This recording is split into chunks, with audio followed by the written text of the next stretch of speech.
एरेकीज ग्रह यानी कि ड्यून नाम के एक प्लैनेट को, जो पूरी तरह से रेत से घिरा हुआ है। इसके रेत में एक खास तरह का स्पाइस मिलता है जिसे अगर इंसान इस्तेमाल कर ले तो उसकी आंखें नीली पड़ जाती हैं और उनमें कुछ अद्भुत शक्तियां आ जाती हैं। वहीं इस स्पाइस को एक फ्यूल या वेपन की तरह भी इस्तेमाल किया जा सकता है क्योंकि इसमें काफी मात्रा में एनर्जी स्टोर्ड है। अब तक इस ग्रह पर हार्पोनन परिवार का राज था, लेकिन एम्परर के कहने पर इसकी जिम्मेदारी क्लेडन ग्रह के राजा ड्यूक को सौंप दी गई है। एरेकीज ग्रह के लोग ड्यूक के बेटे पॉल को एक मसीहा के रूप में देखते हैं। वहीं दूसरी ओर पूरा ग्रह अपने हाथ से चले जाने के बाद हार्पोनन परिवार के राजा बैरन बाकी परिवारों के साथ मिलकर क्लेडन ग्रह पर हमला करके सबको मार डालते हैं। साथ ही पॉल और उसकी माँ को बंदी बनाकर अपने ग्रह पर ले जा रहे होते हैं, लेकिन पॉल और उसकी माँ अपनी आवाज से लोगों को कंट्रोल करके सोल्जर्स को आपस में ही लड़वाकर मरवा देती है। इसके बाद उनकी मुलाकात एरेकीज ग्रह की फ्रीमेन नाम की ट्राइब लीडर स्टिल्गर से होती है। इस ग्रह पर पॉल को वही लड़की चानी मिलती है जिसके विजन उसको रात को सोते वक्त आया करते हैं। अब इससे आगे हम देखते हैं कि हार्पोनन घराने ने एक ही रात में पूरे एट्रेडीज घराने को खत्म कर दिया है और किसी भी तरह के सबूत पीछे ना छोड़ते हुए उनकी लाशों को इकट्ठा करके जला डालते हैं। क्लेडन ग्रह और एरेकीज ग्रह दोनों को अपने कब्जे में पाकर बैरन अपने भतीजे रेबन को वहाँ पर शासक बना देता है। इस लालच से भरे युद्ध के अंजाम ने एम्परर सद्दाम और उनकी बेटी इरुला को हिलाकर रख दिया था। दूसरी ओर एरेकीज ग्रह के उत्तर में पॉल को अपनी माँ के पेट में पल रही अपनी बहन के विजन्स आते हैं। दरअसल पॉल की माँ जेसिका प्रेग्नेंट होती है और ये बात अब तक सिर्फ वो दोनों ही जानते थे। वहीं हम देखते हैं कि रेबन की सेना एरेकीज में आकर फ्रेमेंस के ऊपर हमला करने वाली होती है, लेकिन पॉल और उसकी माँ जेसिका की मदद से ये सभी लोग उनको मार गिराते हैं और उनकी डेड बॉडी से लिक्विड को निकाल लेते हैं। दरअसल जैसा कि हमको पता है कि एरेसीज एक रेत से भरा प्लैनेट है, तो यहाँ पानी की एक भी बूंद जाया करना मूर्खता होगी। इसलिए फ्रेमेन अपने दुश्मनों या दोस्तों के मरने के बाद उनकी बॉडी से लिक्विड इकट्ठा कर लेते हैं और बॉडीज को सैंड वॉर्म के हवाले कर देते हैं। वहीं लगातार मर रही सेना को देख रेबन गुस्से से पागल उठता है। ऐसा होता देख सेना का सलाहकार रेबन को आराम करने के लिए कहता है, मगर ये बात रेबन को बिल्कुल भी पसंद नहीं आती है, इसलिए वो उसको वहीं मारने लगता है और अपनी आर्मी को जल्दी से फ्रेमेंस को मारने के लिए हुक्म देता है। वहीं दूसरी ओर फ्रेमेंस का लीडर स्टिल्गर पॉल और जेसिका को अपने लोगों के साथ सिच में लेकर आता है। दरअसल ये सिच एक प्रकार की गुप्त गुफाएं होती हैं जो कि मुसीबत के समय में फ्रेमेंस खुद को बचाने के लिए इस्तेमाल करते हैं। सिच आकर पॉल को पता चलता है कि यहाँ के लोगों के बीच उनको लेकर दो तरह की विचारधारा है, जिनमें से कुछ लोगों को लगता है कि भविष्यवादी के अनुसार पॉल ही उनका मसीहा है, तो वहीं कुछ लोगों का मानना है कि ये दोनों कोई जासूस है। लेकिन फ्रेमेंस के बड़े बूढ़ों का मानना है कि हमें पॉल को रेगिस्तान के हवाले कर देना चाहिए, वहीं इसकी नियति तय करेगा। हालांकि जेसिका के बारे में वो कुछ नहीं बताते। इसके बाद स्टिल्गर जेसिका को गुफा में बनी एक खुफिया जगह पर ले जाता है। इस जगह पर भरे हुए पानी को दिखाते हुए वो जेसिका से कहता है कि ऐसे पानी से भरी हुई हमारे पास हजारों जगह है और इससे एक दिन हमारा मसीहा हमारे लिए यहाँ पर हरा भरा स्वर्ग बनाएगा। जेसिका स्टिल्गर से पूछती है कि तुम ये सब मुझको क्यों बता रहे हो, जिसके जवाब में वो उसको बताता है कि उनकी देवी माँ मर रही है और तुम एक बेन गेस्रेट हो, इसलिए मैं चाहता हूँ कि तुम उनकी जगह लो। जेसिका जाकर ये सारी बातें अपने बेटे पॉल को बताती है। पॉल पूछता है कि आपका क्या जवाब रहा, जिस पर जेसिका बताती है कि उसे अब तक की सभी देवी माओं की यादें और दुख दिए जाएंगे और मुझे उनको सहना होगा। और अब जल्द ही गुफा के अंदर ही जेसिका को देवी माँ बनाने की प्रक्रिया चालू हो जाती है। देवी माँ बनाने के लिए जेसिका को एक लिक्विड दिया जाता है जिसे फ्रेमेंस की भाषा में वाटर ऑफ लाइफ या फिर जीवन का जल कहा जाता है। ये वाटर ऑफ लाइफ छोटे छोटे सैंड वॉर्म्स को पानी में डुबाकर उनकी लाश से निकाला जाता है। असल में ये एक घातक जहर है जिसे मसीहा के अलावा अगर कोई और पी ले तो वो तुरंत ही मारा जाएगा। जेसिका को ये लिक्विड पीने में थोड़ा डर लगता है, लेकिन उसको जबरदस्ती लिक्विड पिला ही दिया जाता है। गुफा के बाहर चानी और उसके साथी बात कर रहे होते हैं कि पॉल के मसीहा होने वाली बात दक्षिण वालों की बस एक कहानी है। इस पर पॉल चानी से पूछता है कि स्टिल्गर मुझ पर इतना यकीन क्यों करता है, जिसके जवाब में चानी बताती है कि वो इसलिए क्योंकि स्टिल्गर खुद भी साउथ से ही है।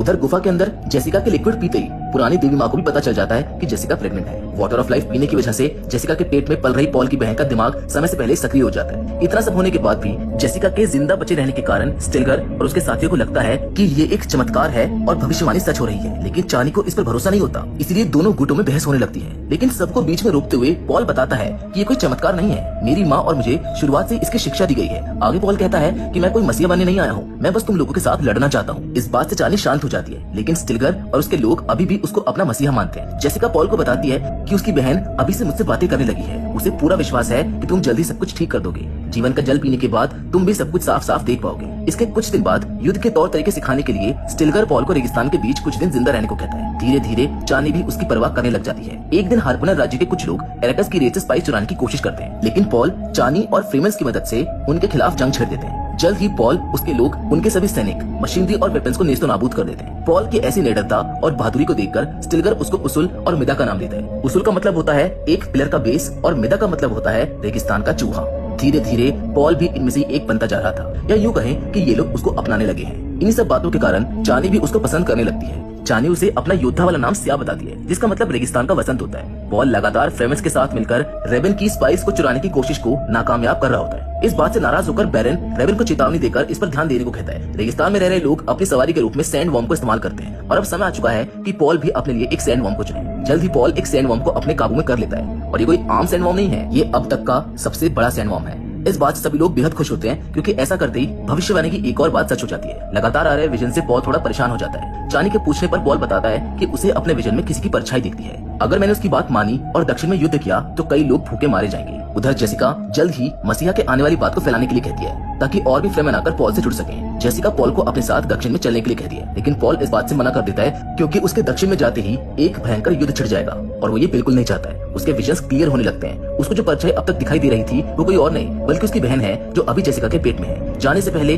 पॉल की बहन जेसिका के थ्रू पॉल से कहती है कि भाई तुमको किसी के प्यार में नहीं पड़ना है। जेसिका भी उसको समझाती है कि तुम्हें खुद को राजनीतिक समझौते के लिए बचा कर रखना होगा। जल्द ही उत्तर में रहते हुए पॉल रेबन के बनाए स्पाइस के गोदाम को उड़ा देता है। इससे नाराज होकर रेबन उनके ठिकानों पर हमला कर देता है, लेकिन युद्ध के दौरान वो बड़ी मुश्किल से अपनी जान बचाकर वहाँ से भाग पाता है। जल्द ये बात एम्परर और उसकी बेटी इरुलान तक पहुँच जाती है। उनका मानना है कि कैलेडन ग्रह के राजा ड्यूक के साथ उसका बेटा पॉल भी मारा गया है, लेकिन उनके यहाँ की बेन गेसेरेट यानी मदर मुहियाम उनको बताती है कि ये सच नहीं है। पॉल शायद अभी भी जिंदा है और उसको पता है कि उसके पिता को मारने के लिए एम्परर ने षड्यंत्र रचा था। इस पर इरुलान फेट रोथा के बारे में पूछती है। दूसरी ओर रोथा एक खेल के दौरान क्लेडन ग्रह के लोगों को मारकर बैरन के सामने अपनी दावेदारी पेश करता है। दरअसल रोथा बैरन का ही दूसरा भतीजा है। उसकी फाइटिंग स्किल से खुश होकर बैरन रेबन की जगह उसको ड्यून ग्रह का शासक बना देता है। मगर इरुलान मदर मुहियाम से पूछती है कि रोथा को कंट्रोल कैसे किया जाए, जिसके जवाब में मदर मुहियाम एक दूसरी लेडी को रोथा के पास भेजकर इस बात का पता करती है। इससे उनको पता चलता है कि रोथा को सेक्सुअली कंट्रोल किया जा सकता है। साथ ही वो लेडी जो रोथा के पास गई थी वो रोथा के बच्चे की मां बनने वाली होती है। इधर एरेकिस ग्रह पर पॉल के पिता का दोस्त और पॉल को हथियारों की शिक्षा देने वाले गर्नी रोथा की सेना के साथ स्पाइस को चुराने की कोशिश करता है। इसलिए पॉल और उसके साथी मिलकर इन पर भी हमला कर देते हैं, जहाँ कई दिनों बाद गर्नी को वापस जिंदा देखकर पॉल काफी खुश होता है और जल्द ही वो गर्नी को अपने साथ ले आता है। पॉल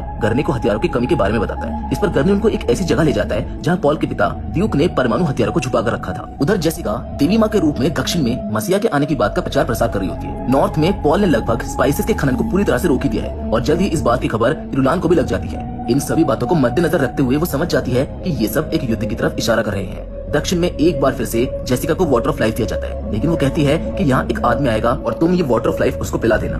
इधर रोथा सिच पर हमला करके उसको नष्ट कर देता है। इसीलिए दक्षिण की वॉर काउंसिल सभी लीडर्स को मीटिंग के लिए बुला लेती है, मगर घायल होने की वजह से स्टिलगर पॉल को उसकी जगह जाने के लिए कहता है, पर पॉल जाने से मना कर देता है क्योंकि उसको पता है कि अगर वो दक्षिण में गया तो युद्ध छिड़ जाएगा। रेगिस्तान की आत्माएं पॉल को वाटर ऑफ लाइफ पीने के लिए कहती हैं, इसलिए पॉल चानी को लेकर दक्षिण की तरफ निकल जाता है। जाते हुए वो एक साथी को वहीं उत्तर में छोड़ जाते हैं, जिसे रोथा आकर मार डालता है। दक्षिण में आकर वाटर ऑफ लाइफ पीते ही पॉल देखता है कि एक समुद्र के पास उसकी बहन खड़ी हुई है जो अब बड़ी हो चुकी है। उसकी बहन उसे अपने परिवार से कुछ छुपाए हुए राज बताती है, लेकिन वाटर ऑफ लाइफ पीने की वजह से पॉल कोमा में चला जाता है। पॉल लगभग मरने ही वाला होता है कि तभी चानी वहाँ पर आ जाती है। पॉल की ऐसी हालत देखकर वो काफी दुखी होती है। स्टिलगर उसको बताता है कि सिर्फ रेगिस्तान की बसंत के आंसू ही उसको बचा सकते हैं। चानी ऐसा ही करती है और देखते ही देखते पॉल होश में आ जाता है। इनके प्यार में ताकत तो है। ये देख चानी को छोड़ बाकी सभी लोग उसे सच का मसीहा मान लेते हैं और उसके सामने झुक जाते हैं। इसके कुछ समय बाद पॉल अपनी माँ जेसिका से पूछता है कि आप बैरन की बेटी हो, क्या इस बात का पता मेरे फादर को था? जेसिका बताती है कि मुझको भी ये बात वाटर ऑफ लाइफ पीने के बाद ही पता चली। पॉल अब जान चुका है कि वो एक एट्रेडिस नहीं बल्कि एक हार्पोनन है। जल्द ही वो सबके सामने आता है और यहाँ आते ही उसे स्टिलगर को मारकर उसकी जगह लेने को कहा जाता है, लेकिन पॉल उनकी पुरानी मान्यताओं को ठुकराकर अपनी मसीहा वाली बात को कहते हुए हरे भरे स्वर्ग की बात करता है। सबको यकीन दिलाने के लिए पॉल वहाँ पर मौजूद उन लोगों को उनके पास्ट के बारे में बताने लगता है। जल्द ही पॉल अपने पिता की सही मोहर लगाकर एम्परर को चुनौती भेज देता है। वहीं राजकुमारी को पता चलता है कि एट्रेडिस घराने को मारने का सुझाव मदर मुहियाम का था। दरअसल मदर मुहियाम का मानना था कि एक समय बाद एम्परर की गद्दी उससे छीन ली जाएगी और फिर एट्रेडिस घराने का राज होगा। इसीलिए एम्परर की गद्दी को बचाए रखने के लिए राजकुमारी इरेलिना को गद्दी पर बैठने वाले के साथ शादी करनी होगी। चुनौती स्वीकार करते ही एम्परर राजकुमारी और मदर मुहियाम के साथ एरेकिस ग्रह पर आ जाता है। वहीं दूसरी ओर पॉल फ्रेमिस के साथ मिलकर युद्ध की रणनीति को तैयार कर रहा होता है। एम्परर बैरन से चुनौती देने वाले के बारे में पूछता है, लेकिन वो इस बात का कोई जवाब नहीं दे पाता। इस बात से नाराज होकर एम्परर बैरन का सपोर्ट सिस्टम तोड़वा देता है। वहीं बाहर हम देखते हैं कि एक बड़ा सा रेतीला तूफान युद्ध क्षेत्र की तरफ बढ़ रहा होता है, लेकिन पहाड़ों की वजह से वो रुक जाता है। इसलिए पॉल पहाड़ों पर हमला करके उस तूफान को आने का रास्ता दे देता है और दूसरी ओर खुद सैंडवॉर्म पर सवार होकर हमला कर देता है, जबकि बाकी फ्रेमेंस भी वहाँ पर हमला कर देते हैं। जल्द ही पॉल एम्परर वाले कक्ष में आकर बैरन को ग्रैंडफादर बोलते हुए मार डालता है। अब आप इस कहानी को जितना समझ पा रहे हैं ये उतनी ही मुश्किल होती जा रही है। इसी के साथ वो बाकी सभी लोगों को कैदी बनाकर रेसिडेंसी में लाने के लिए कहता है। गर्नी पॉल के कहने पर सभी कैदियों और एम्परर को रेसिडेंसी में ले आता है। उधर गर्नी फ्रेमन के साथ साथ मिलकर हार्पोनन परिवार के सभी लोगों को वैसे ही जलाता है जैसे कि उन्होंने एट्रेडिस के लोगों को जलाया था। रेसिडेंसी में पॉल चानी से कहता है कि जब तक मैं जिंदा हूँ तब तक सिर्फ तुमसे ही प्यार करूंगा। इसके बाद पॉल एम्परर को अपना परिचय देकर गर्नी से कहता है कि अगर किसी भी और घराने ने हम पर हमला करने की कोशिश की तो तुम स्पाइसेस के सभी भंडार को परमाणु हथियार से उड़ा देना। पॉल एम्परर के पास आकर कहता है कि मैं तुम्हारी बेटी से शादी करके उसके साथ शासन करूंगा। अब ये सब सुनकर तो चानी का दिल चूर चूर हो जाता है। इसके बाद चुनौती के लिए पॉल एम्परर को उसका योद्धा चुनने को कहता है। यहाँ रॉथा एम्पर की तरफ से पॉल से लड़ता है। दोनों में भयंकर लड़ाई होती है। इसी बीच रॉथा पॉल के पेट में चाकू मार देता है, लेकिन पॉल भी कम नहीं पड़ता। वो बड़ी होशियारी से उसी चाकू से रॉथा को मार डालता है। इसके बाद पॉल चाकू लेकर एम्पर की तरफ बढ़ने लगता है, लेकिन इससे पहले कि पॉल कुछ कर पाता, राजकुमारी उससे शादी करने के लिए मान जाती है। इसलिए राजा भी पॉल के फादर के रिंग को चूमकर अपनी हार मान लेता है। लेकिन ये सब देख जानी दुखी होकर वहाँ से निकल जाती है। जल्द ही गर्नी पॉल को बताता है कि बाकी महान घरानों ने आपके शासन का विरोध जताया है। इस पर पॉल उन सभी को स्वर्ग चलने के लिए कहता है। पॉल की बहन जेसिका से पूछती है कि माँ बाहर क्या चल रहा है, जिसके जवाब में जेसिका उसको बताती है कि तुम्हारे भाई ने बाकी सभी घरानों के खिलाफ एक महान और पवित्र युद्ध छेड़ दिया है। वहीं दूसरी ओर चानी अपने भारी दिल के साथ नॉर्थ के लिए